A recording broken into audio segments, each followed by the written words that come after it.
कहानी है रामपुर गांव की, जहां के मर्द महिलाओं को हमेशा नीचा दिखाने की कोशिश में रहते। अरे अभी तक खाना नहीं आया, क्या मुझे एक और शादी करने की जरूरत है?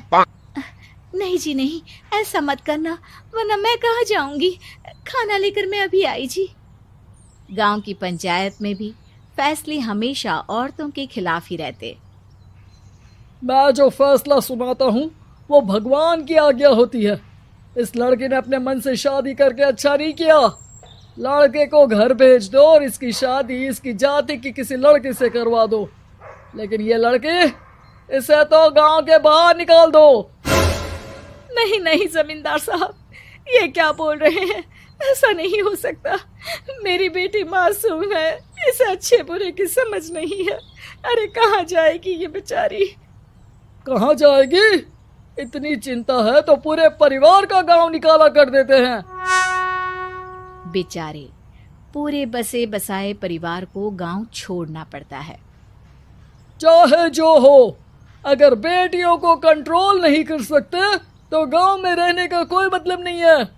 यहाँ औरतों को दब कर रहना होगा। कोई भी अपने हिसाब से कुछ नहीं कर सकता, सब ईश्वर की मर्जी से ही होगा। तभी गांव का एक आदमी दौड़ा दौड़ा आता है। सरपंच साहब, जमींदार साहब, वो कालिया है ना, उसकी बेटी पढ़ने के लिए शहर जा रही है। अच्छा, ये कब हो गया? और कालिया की हिम्मत कैसे हो गई ऐसा करने की? लेकर आओ उसे और उसकी बेटी को। बस फिर क्या था, हाजिर हो जाते हैं कालिया और उसकी बेटी सरपंच के सामने। और कालिया, ये क्या सुनने में आ रहा है?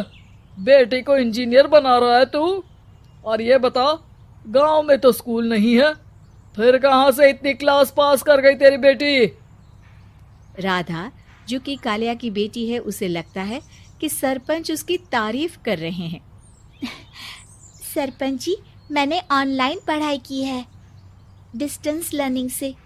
सभी में मैंने अच्छे नंबर पाए हैं, जिसे देखते हुए शहर की इंजीनियरिंग कॉलेज में मुझे स्कॉलरशिप मिली है। वाह जी वाह, क्या होती है ये? पहले तो ये बताओ, फिर आगे की बात करते हैं। पूरा गांव राधा की बात सुन रहा था और राधा बोलती जा रही थी। तो ऐसे मैं फ्री में एक अच्छी शिक्षा लेकर गांव में जो कुछ परेशानियां हैं, जैसे बिजली, पानी और इंटरनेट जैसी समस्याओं के लिए काम करूंगी। मैं गांव को शहर से जोड़ने के लिए पुल का निर्माण करवाने का प्रस्ताव रखूंगी। मुझे पूरी उम्मीद है कि जल्द ही हमारा गांव भी तरक्की की राह पर चल पड़ेगा। राधा की बात सुनकर सारे गांव वाले ताली बजाने लगते हैं। सरपंच को समझ नहीं आता कि वो क्या करे। चुप रह नादान लड़की, गांव के खिलाफ जाने के लिए तुझे गांव से बेदखल कर दिया जाएगा, वो भी पूरे परिवार के साथ। और हाँ, अगर ठीक से गांव में रहना चाहती है तो ये पढ़ाई लिखाई छोड़ दे। हम तेरे लिए गांव का कोई होनहार लड़का देखेंगे। तभी गांव का एक आदमी बोल पड़ता है। अरे नहीं नहीं सरपंच जी, राधा बिटिया जो बता रही है, अगर वैसा हो जाए तो हम लोगों को पैसा कमाने के लिए बाहर नहीं जाना पड़ेगा। हाँ जी, और ना ही कोसों दूर पानी के लिए भटकना पड़ेगा। हमारे बच्चे भी अच्छी पढ़ाई कर सकेंगे और आगे बढ़ेंगे, ना कि हमारी तरह खेती करते बैठेंगे। क्यों गांव वालों, राधा बिटिया का साथ देना चाहिए ना। सरपंच देखता है कि गांव राधा के साथ है तो वो चुप हो जाता है। वो घर आकर अपने सलाहकार से बात करता है, जो बहुत ही चालाक किस्म का इंसान होता है। अरे सरपंच साहब, आपको बहुत ही होशियारी से काम लेना पड़ेगा। एक बार गांव तरक्की कर गया, यहाँ के बालक पढ़ लिए तो कोई ना पूछेगा आपको। और फिर ये जो बेटा और बेटी है ना आपके, इनको भी आम लोगों की तरह ही जीवन जीना होगा।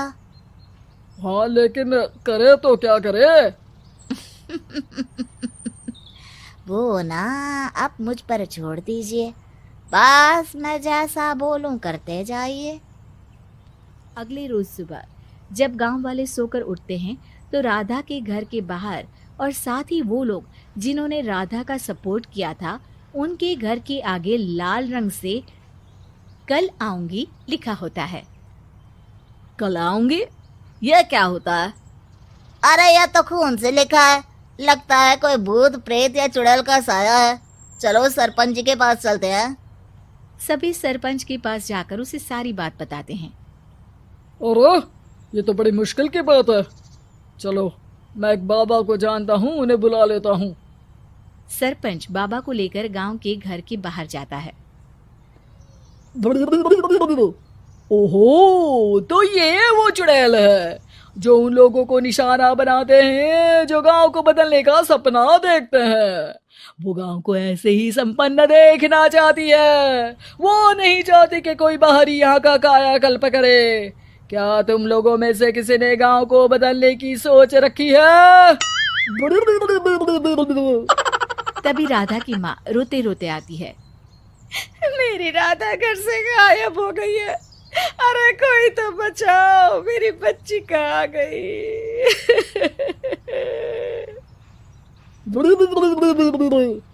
ले गई वो चुड़ैल, तेरी बच्ची को ले गई।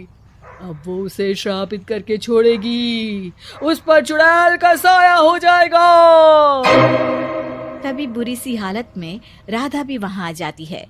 उसके बाल चुड़ैल की तरह फैले होते हैं और कपड़ों में खून लगा होता है। सभी राधा को देखकर डर जाते हैं। माँ, पता नहीं मुझे कौन उठा कर ले गया था।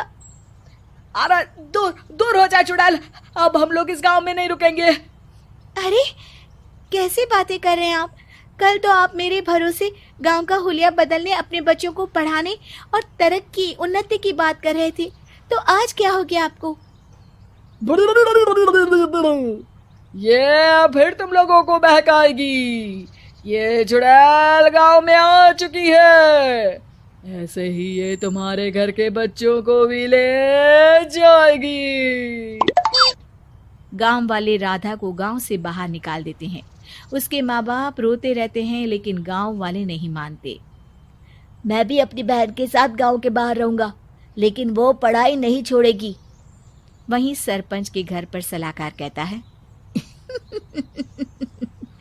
देखा, सांप भी मर गया और लाठी भी नहीं टूटी।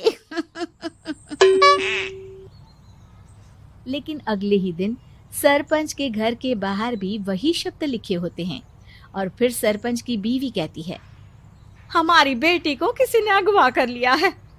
तभी राधा का भाई वहां आ जाता है।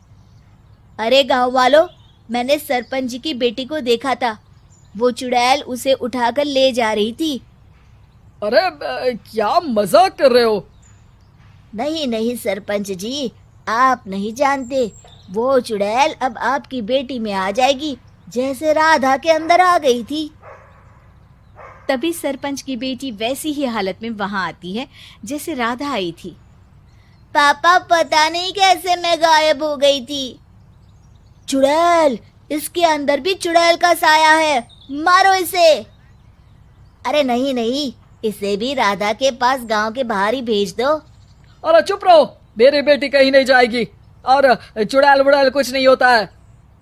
अरे कैसे बात कर रहे हो सरपंच जी? आप तो बोल रहे थे कि आपका फैसला भगवान का ज्ञान होता है, तो अपने पर बात आई तो अब आप ऐसे बोल रहे हैं। अरे ना ना ना, आपको अपनी बेटी को त्यागना ही होगा। अरे बुलाओ बाबा को। राधा का भाई बाबा को ले आता है, जिसे अब गांव वालों के डर के कारण सच बोलना पड़ता है। मैं कोई बाबा नहीं हूँ, मैं तो मोची था। ये सलाहकार महोदय ने मुझे कहा था एक्टिंग करने को। अब वो मुझे पैसे देने वाले हैं। अब मुझे माफ कर दो। गलती हो गई, मुझे माफ कर दो। तभी वहां राधा आ जाती है। देखा सरपंच जी, जब गांव के बच्चे साक्षर होंगे तो आप जैसे लोगों की चालाकी नहीं चलेगी।